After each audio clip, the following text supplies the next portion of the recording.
Today on the Happy House, presented by Creative Kid Stuff, we're learning about air plants and how to make a unique planter. Then we're with a self-defense expert. He is talking with myself and Chandler about how we can protect ourselves.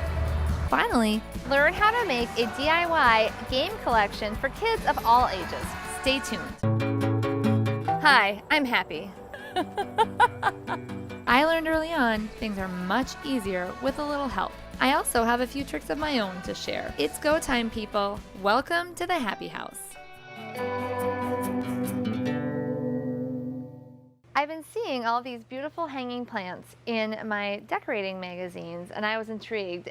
And of course did not know how to get started since I don't have a green thumb, but then remembered my friend Jessie would probably be able to help me learn exactly how to do this. Sure can. What are these called, Jessie?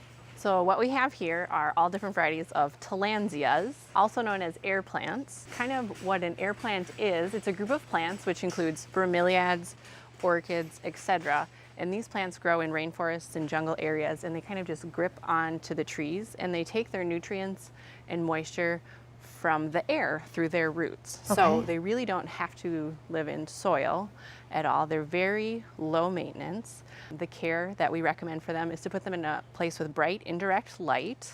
You want to water them about once a week, and you do this by just soaking them in a bucket of water or a cup or something for about 5 minutes. Okay. From what it looks like, they aren't planted at all. They're not in dirt. They're just sort of placed in here. Exactly. And you're telling me that this is where they're getting the nutrients from, and I simply have to soak it in water. So I thought maybe you could help me water the air plants here today to get started. You're going to want to water them with a quarter strength fertilizer about once a month. So what kind of fertilizer?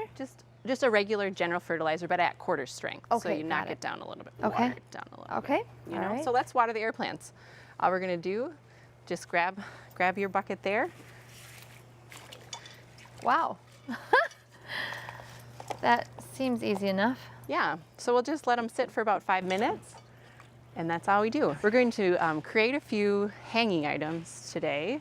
And I did want to mention, again, these are flowering plants, so they will shoot out a flower every once in a while, which is pretty amazing. That is cool. Okay, let's let these guys finish off back here. Oh, here's one. Can we show this one? Oh, yeah. Here's one with a flower. Oh, wow. Isn't that cool? This is a very cool plant. It's like so spindly. All right, so we're going to do a project now. Yes. So what I have planned for us is a little bit macrame-esque, okay? Everything comes back. Yeah. So can you hold that for me? Yes, I can. Okay. So I have here some jute pre-cut for us. I'll take that away. So I thought this would be a fun project, well, for adults and children. Yes. But this is easy, again, inexpensive. We have 3 long strands of jute and just kind of fold it in half. You want me to fold it in half? Okay. Yeah, so I don't know, maybe that's 6 feet, I don't know. Then we have some coconut, half coconuts, and these are dyed with a green dye or some sort. You could use a plain color. But so that's going to be our vessel. So what we're going to do first is just tie a loop to be our hanger. And this is the loop we'll use to actually hang our plant. Yeah, actually we might want to, here, let me string yours up here. That'll help us work with our project. It's a little awkward, sorry. Okay, didn't think about that. Okay, then we want to think of where we're going to hang our coconut. So let's separate out 3 strings. So do we want 3 sets of 2? Is 3 sets of 2. Let's pick our length, and we're just going to tie a knot on each one at the same level. All right, so I'm picking the length of where I want my coconut to fall. Where you want your coconut to hang. Got it. Exactly. So it's kind of important that these knots are kind of the same level. Level-ish. Yes. But again, we're kind of free-form around here. I mean, you just keep it loose and then hold it up to the first knot. Yeah, just a basic knot. Yep. Okay. All right. So let's make a cradle for a coconut. Cradle for a coconut. I like it. Might as well. So I'm going to put the knots at the edge, the top edge of the coconut, and figure out where to. And then we're going to tie these together. We're just going to tie a knot at the bottom. Got it. Tie all 3 of them together. At the bottom. Look at that. That's cute. I think we got to keep it simple here today. So let's put our coconut cradle in there. I think we can each take 3 mini clay pots. Okay. These are tiny. You could paint them bright colors. We're gonna keep them natural today. And then just put 2 strings through each little hole. Got it. And then we'll knot them at different lengths. So it's like a chime kind of thing. That is If you will. so cute. This would be a fun, like, girls' weekend project too. Yeah, totally. Get a little coconut action, maybe some coconut inspired beverages. Oh, of course I already did this wrong. Do you see what just happened? Yeah, I think upside down is, let's do upside down. I think that's gonna be, but right side up is okay. No, it actually didn't work. Okay, I'm gonna fix it. I'm gonna fix it. That's what I love about this. Look, easy, easy. Untie it. Untie it, yep. No problem. I'm glad you're here for me, Jessie. 'Cause So these clay pots are 49 cents. Yeah. So we're about $1.50 in here with a $5 coconut. that is really inexpensive. A lot of times gardening projects can get spendy. They are beautiful, but Why don't I take over here a little bit? thanks, Jessie. You're always here for me. Oh, that's kind of fun. Oh, Right yours are together. gonna kind of Yes. jingle jangle. That was on purpose. So that's it. We made our vessel made by us, so it's super personal. Oops. Oh yeah, it's cute. And then did you pick out your air plant? I think so. Is like this one right here? Is this the right size? Yeah, I think this is a great size, and we're just gonna. Okay, just like stick it in there. That's it. You just like give it a look. Remember we talked about the angle of insertion in previous episodes. Yes. Okay. That is adorable. Isn't I that love cute? it. Yeah. That's Okay. so cute. Easy to make. Really fun. A great gift also. Yeah, you can show up Okay. with your gift. This was such a fun and easy project, and now I know how to plant air plants. Easy. Thanks so much for teaching me. You're welcome. Let's check on our plants because they've been watering for a while. I know. Let's get them. All right. Coming up next, we're talking with a self-defense expert. He's giving us tips on how we can help our kids protect themselves.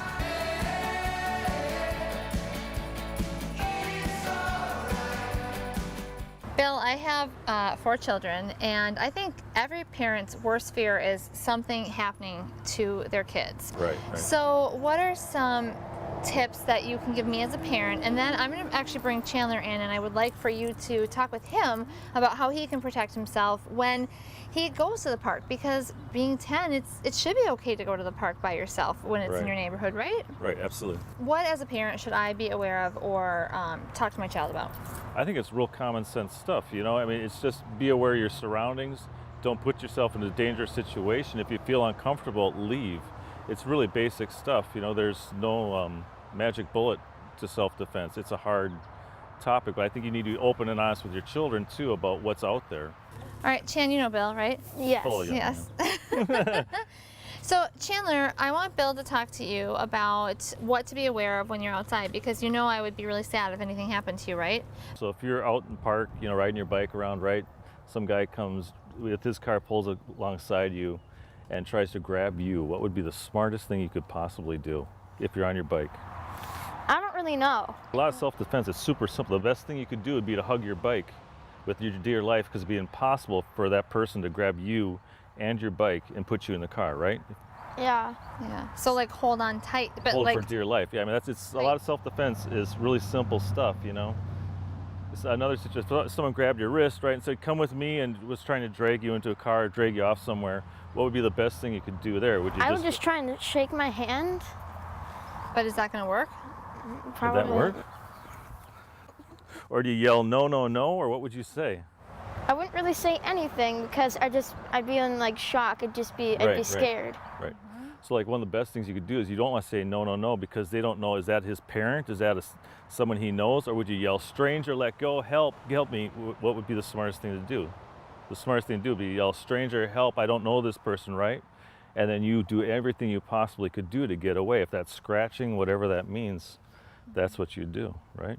So I think the important thing is, Bill's right. Like a lot of times when we're like at the grocery store or somewhere and we hear a child kind of acting out, what does mommy do? Does mommy go over and ask the child if he or she needs help? No, right? Because Yeah, I like just if you assume hear a they're kid having crying. a moment, right? Absolutely. That's the whole point, right? Yeah, Absolutely, you and have no so- idea unless you yell stranger, I don't know this person, help me, stuff like that, you know? What about if a grown-up asked you to help with something, like hey, do you know how to get here? Or I'm actually looking for my cat, can you help me? What would you do?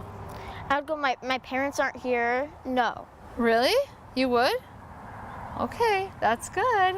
But see, now if you're at home and you told me that your parents weren't here, what just happened? What'd you just do? Oh. Yeah, right. Right. So you may want to say, you know, my mom's in the kitchen, she's busy or anything like that, but you know, you want to divert as much as you can, you know. I think we teach the kids to be so polite because that's what they're supposed to be. So how do they then snap out of that? Do we make a plan for them if they're in danger?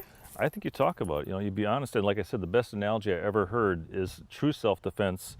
It's like a dog, right? Your dog can be your best friend, but if that dog gets threatened or is in a dangerous situation, what does that animal do? It bites. It turns and gets to be extremely vicious, right? It'll do whatever it has to do to get out of that situation. I think that's the best analogy I've ever heard for self-defense. All right, thanks, Chan. Now we're going to talk about your sister and me. Thank you. So I have 4 children. Chandler's the youngest, but I am really concerned about my daughter, who is 17 and pretty much thinks she's invincible. Absolutely. Oh, yeah, she's yeah. strong. She's Yeah, a swimmer. nothing will She ever can do happen, nothing yeah. will happen to her. Yeah. Are there tools I should have, or my daughter should have? Yeah, absolutely. My daughters, we have pepper spray, but it's all police grade pepper spray is the difference. So it's a tar-based pepper spray. It's not a foam, it's not an aerosol, because that can blow back at you with the wind. So it's really thick, heavy stuff. Or my daughters have screechers. Screecher. What's a So screecher? screechers, it's like you know, like an air horn, but really small. Okay. Stuff like and it's that. on their keychain? Yeah, They've got a hefty keychain. it's the same thing. If you don't have it on you, right, Right. you're not gonna be able to get to it. So typically. if I'm someplace, maybe always taking my keys out before I even go to my car, right? Right. So I have that accessible. But you showed me another tool earlier that I you did, have. yeah, Can yeah. I see that? Yeah. So these are called Kubatons. This is something, again, my wife carries. I carry these.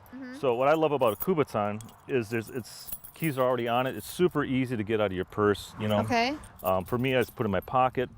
What's nice about this is there's we've talked about keys earlier. So this, you could just put your finger in between there, and now you have a choice, right? You could you could rake the keys across someone Yep. this way and hold this, so you can go. I could be like this, right, and rake like that. Yep. What I really like, this, and you can hit with it, punching.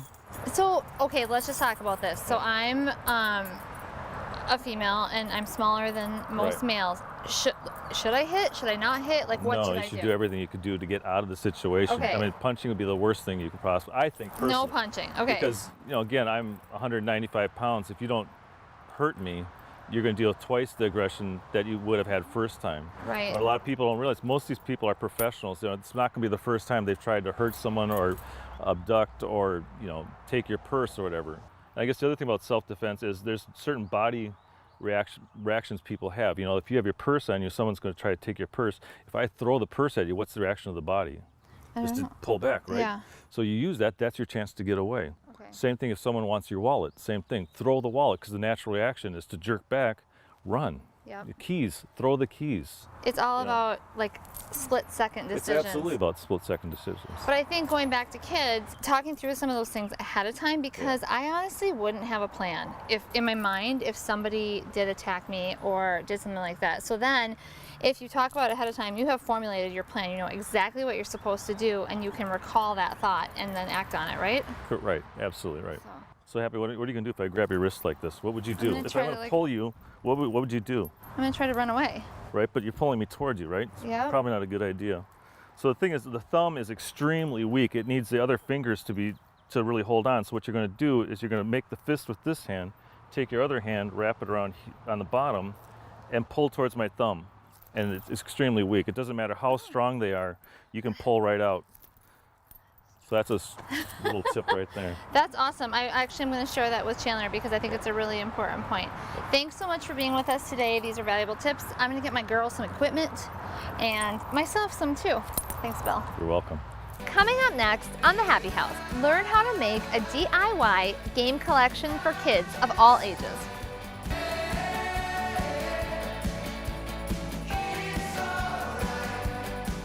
I'm outside with the kids and we're having a lot of fun playing with beanbags and homemade play mats. Making this set is easy and fun for all ages. Ooh, nice shot! Beanbags are easily made by just cutting squares of fabric and inserting beans. So these can be hot glued, fabric glued. I prefer to use my sewing machine. And if you are scared of using a sewing machine, don't be, because it's just straight lines. The most challenging part of getting started with sewing is actually threading the needle, and then it's just all go from there. So sewing machines can be purchased for as little as like $89 at a big box retailer. So it's something to think about. The way I made the beanbags that you saw is I made a flannel insert. And so this is just squares of flannel that I sewed together and then inserted the beans. And do you see how this is rough? I mean, look how kind of sloppy this is, because this is the inside of it, so it doesn't matter. So I have about an inch on the top of this 5.5 by 5.5 pouch, because I want to, one, allow myself room to sew this, but also beanbags should feel beanbaggy. They should be a little bit loose and have room for some play. When you grab them by the corner, you should be able to hold some fabric and kind of have them settle in. Then the covers for the beanbags are cut 6 by 6. So I can then insert this bean pouch into the cover, and then I simply sewed it shut on the top. You can see the exposed seam. So again, it's not perfect, but it's going to be durable and functional. And what I did is made my beanbags in a whole bunch of different colors, because I want to talk about all the different things you can do with beanbags starting at a very young age. So I chose different fabrics for each side and made sure that they actually were never the same or repeated in my collection. I have 10 different beanbags here. And what this is really great for at first is you can put all these beanbags into a bowl, for example, and then say, find me a purple beanbag. So it's great for color recognition for very young children. You can hide these beanbags around the house or the yard and have like a treasure hunt. So again, these are so multi-purpose. You can use them inside, outside, for all kinds of different activities. It's also really fun for younger kids to try to balance beanbags on their hands and then walk around and see if they can do that. You can put one on your head and see how long you can do that. You can do a simple tossing exercise where you maybe toss it back and forth and then take a step back each time, which is great for younger and older kids, or sibling play. I think that that's really fun too. The beanbags can also be used for color sequencing. That's why I varied the colors and made them all different. So I might lay down this and this, and then have the child search for the appropriate color to go ahead and create a sequence. The thing I love about this collection of beanbags is it's a great family gift. It can be used all the way up from like 2 years old to even big kids, because of the yard/indoor games that we've created, the canvas mats that go with this collection of beanbags. One thing I've done in the past is give this collection of beanbags and some game mats as a gift, and it's been really well received. I love it because it's very easy to make. However, it does take some time. I'm not gonna lie about that, but it's an investment, and the financial investment isn't really that big. So I made a tic-tac-toe mat, and in addition to beanbags, then I cut out felt shapes to use. And all of this is a square of canvas, like 30 by 30, with some duct tape on it to make this tic-tac-toe mat. And kids like things when they're big. Oversized tic-tac-toe is more fun than real size tic-tac-toe. So this is a really great activity. This is a treated canvas, and I purchased it at my local art supply store. However, you can get untreated canvas, which is also called duck cloth, at your fabric store. You're going to want to make sure that you then coat it with gesso if you're going to paint on it. This canvas is pre-treated. We did not have to gesso it, but we then created this sort of target bullseye, and we started with untreated canvas, used the gesso to make sure we could paint on it. And what that does is make sure that the paint stays on top and does not soak through the fabric. The 3 games that I typically do when I create a gift are tic-tac-toe, a bullseye game, and a hopscotch game, 10 bean bags. The hopscotch board is approximately 24 by 70. Each of the finished bean bags is around 5 by 5, so you just want to make sure when you're making the hopscotch board that you allow space for the bean bags to land. And that applies to the bullseye, target board, and also tic-tac-toe. We use the same kind of dimensions because it goes with the set of bean bags. It really makes a nice family gift or like second birthday gift. And I think also it's important to let people know what they can do with these bean bags. So I enclose a sort of instruction sheet and a game idea sheet in the package, and it makes a really beautiful gift, and it's always been appreciated. To learn more about this project and how to make it, visit thehappyhouse.com. Look at the camera. Oh, you got it! Ah!